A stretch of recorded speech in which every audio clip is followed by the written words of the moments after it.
XM Fabrics. I'm a friend to Biola Sokanmbi. We mostly call her Ope.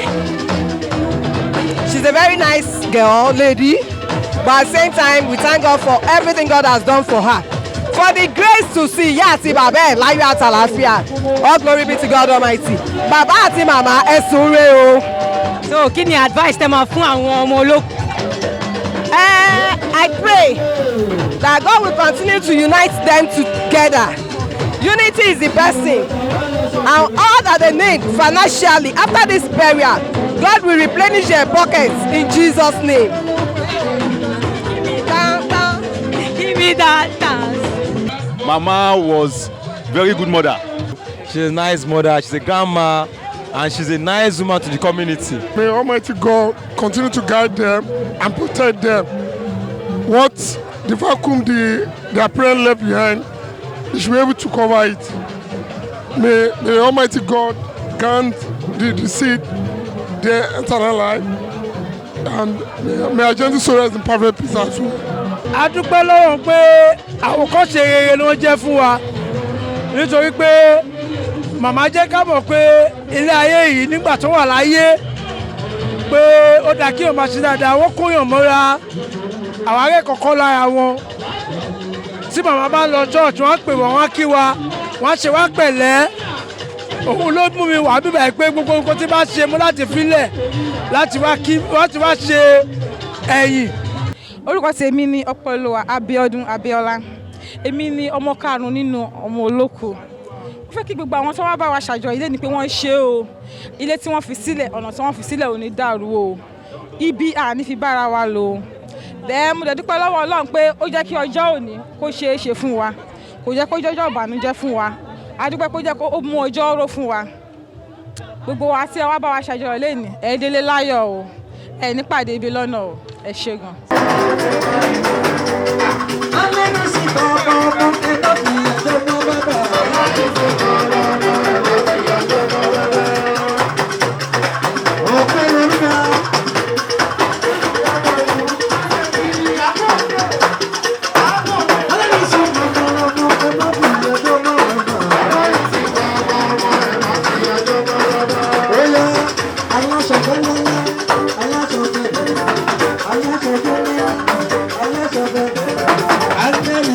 I'm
Thank you.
sọ fún yín pé gbogbo glitterati ẹ̀yin náà rí no dull moment kí lorúkọ yín mọ̀.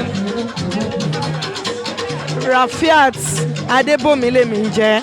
ǹjẹ́ sáwọn ọmọ ọ̀rẹ́ ni mo jẹ́ sí firstborn àbúrò ọ̀rẹ́ ẹ̀gbọ́n mi ló jẹ́ ẹ̀gbọ́n tó dẹ̀ dá ni wọ́n àtijọ́ wà tipẹ́ láti 2013 látijọ́ wà. ìdúrà wo lẹ ní ṣe fún àwọn òkú àti àwọn ọmọ olókùn. àdúrà tí mo ní ṣe fún àwọn ọmọ olókùn pé Ọlọ́run á dúró tì wọ́n lẹ́yìn ikú àwọn òbí wọn àárín wọn ò ní dàrú lágbára Ọlọ́run wọn ò ní rí wàhálà wọn ò ní rí dààmú iṣẹ́ wọn á máa lọ déédéé lágbára Ọlọ́run òkú adẹ́mọ̀rẹ́ lágbára Ọlọ́run àwọn tó ti kú náà Ọlọ́run á foríjì wọn bàbá àtìyá wọn tó ti kú Ọlọ́run á foríjì wọn wọn á dẹ̀ dúró tì wọ́n lágbára Ọlọ́run náà á dúró tì wọ́n lágbára Ọlọ́run. jọ kí lorúkọ yín mà. Alájà Adékọ̀yà. báwo lè ṣe jẹ́ sí àwọn olókùn sórí ìyá wọn ìjìnlẹ̀ mi ní ìjìnlẹ̀ pàmpá èmi àti ìyá wọn báyìí ṣùgbọ́n ó fi kú ṣe. so that means pé ẹ ṣàfẹ́rí wọn gan nìyẹn o. mo ṣàfẹ́rí wọn o mo ń ṣàfẹ́rí wọn gan ṣùgbọ́n mo máa ń bẹ Ọlọ́run àwọn ọmọ yìí Ọlọ́run tó bá máa gbé wọn ga òkè ní kán máa lọ gbogbo àwọn tó bá wọn wá yìí kán má ṣàbámọ̀ àbámọ̀ mo ṣe tẹ̀lé wọn wá kó má jẹ́ pé wọn lẹ́yìn tó wá ṣòkú yìí bí nǹkan tó ti ń lé tó rí Ọlọ́run kó bá mi pèsè ẹ̀ fún wọn. We miss her a lot. I miss her a lot. She's my time friend. torí ìgbà kan wà má jẹ́ sọ̀rọ̀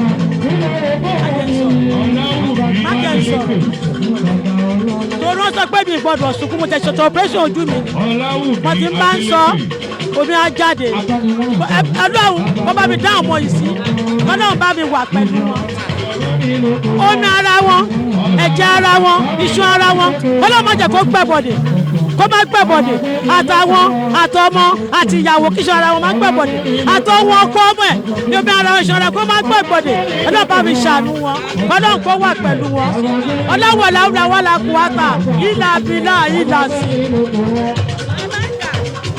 Hello, ẹ kúrò lẹ. lórúkọ yín mà. Orúkọ mi ni Amsat Abẹni, ìyá Fọláṣadé, ìyá Saheed. báwo lẹ ṣe jẹ́ sáwọn ọmọ. Mo jẹ́ gẹ́gẹ́ bí àbúrò torí Abẹ́òkúta ni wọ́n. Ìgbà tó wà láyé, àǹtí ni máa ń pè wọ́n. So, àwọn Alájà Adékọ̀yà, ọ̀rẹ́ tímọ́tímọ́ ni wọ́n. Ṣé rí gbogbo àwọn tó ń jókòó yìí? Ọ̀rẹ́ ni wọ́n. Wọ́n lè ṣojú, wọ́n tún ṣẹ̀yìn, wọ́n dúró ti àwọn ọmọ wọn. Ọlọ́run á dúró ti àwọn náà. Ọlọ́run á tẹ́ wọn sáfẹ́fẹ́ rẹ̀. Gbogbo nǹkan tí màmá Yẹ́misí tó fi sílẹ̀, èṣù ò ní dáwọ́ lé o. Lẹ́yìn ìgbà tí wọ́n ṣe òkú wọn léènì, wọn ò ní kábàámọ̀. Ọ̀lẹ èèyàn ló máa ń sọ pé òun ní mọbi tó ń ti mówó torí pé òyàn gbọ́dọ̀ mọbi tó ń ti mówó nítorí pé òyàn ń ṣiṣẹ́ Ọlọ́run á fi ọ̀fọ̀ rọ́pò fún wọn lágbára Ọlọ́run wà níṣe ní tẹ̀lé Ọlọ́run á dá wá sí ìlú Nàìjíríà kò ní lè mọ́ wọn gbogbo àwọn ọmọ wọn tó wà lókè òkun wọn ò ní dìpọ́tù wọn wá sílé o wọn ò ní gbòkú wọn wá sí lágbára Ọlọ́run àwọn ọmọ tèmi náà ṣoríire o lágbára Ọlọ́run. ẹ ṣé mà. Ọláṣẹyẹ. Right, how happy are you today? Very happy. What can you say about your parents? Just one word. Describe your parents in one word. They are marvelous. We thank God for today because our mom and my dad, they are great people in the world.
Thank you.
bàjẹ́ rí pé ohun mi gan ti há àbí bẹ́ẹ̀ kọ́ ẹ ṣáà ti rí bẹ́ẹ̀ yẹn pé gbogbo glitterazzi yẹn ṣé kò máa bọ́ọ̀bù fẹ́yìn gan alright mo tún ti wà pẹ̀lẹ́ nìkan o kó má dẹ̀ pé mi nìkan lẹ́nu mi dùn ẹ̀jọ̀ báwo ni bọ́ọ̀lù ẹ ṣe ń feel.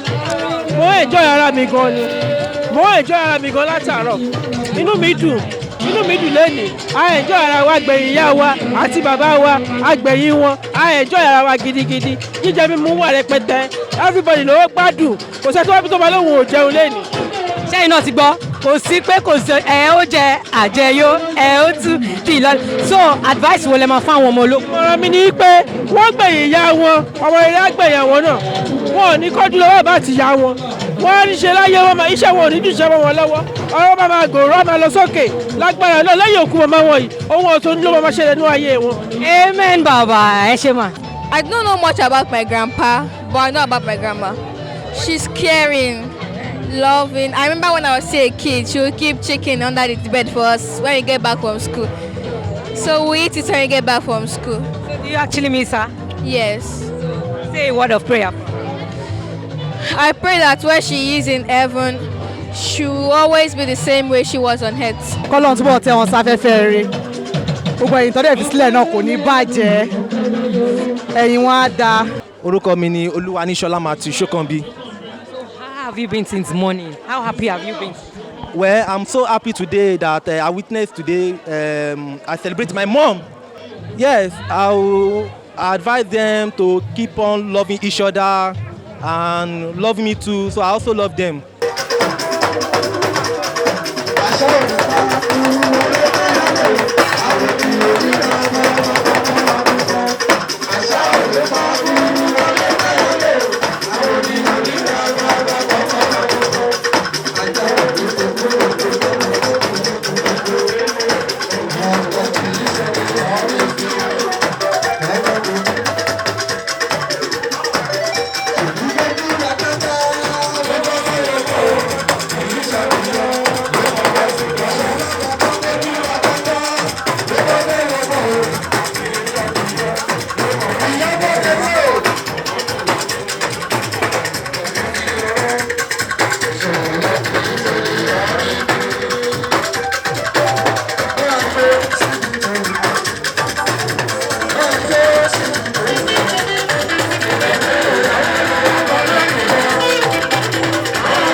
sọ yín náà ti gbọ́ lẹ́nu àwọn guest àwọn tá a fìwé pè àti àwọn ni tó ṣe nǹkan náà lénìí ṣẹ́yìn náà rí i pé ó da ìwà rere òun ni ẹ̀ṣọ́ ènìyàn rere àbí báwo ló ṣe máa ń sọ ó da kéèyàn fi ìwà tó da kọ́ ọmọ àti kéèyàn pàápàá kó ní ìwà tó da ìwà rere àwọn olóògbé ìyẹn ọkọ àtìyàwó Mr and Mrs Sokanmbi òun ló jẹ́ kí èrò báyìí kó yà wọlé ní Gallant Hall ní Ogudu lẹ́nìí bẹ́ẹ̀ ni o Mr ẹlẹ́rìn ẹ̀yẹ sọ fún yín pé ire o peace.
Ogudu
Lagos.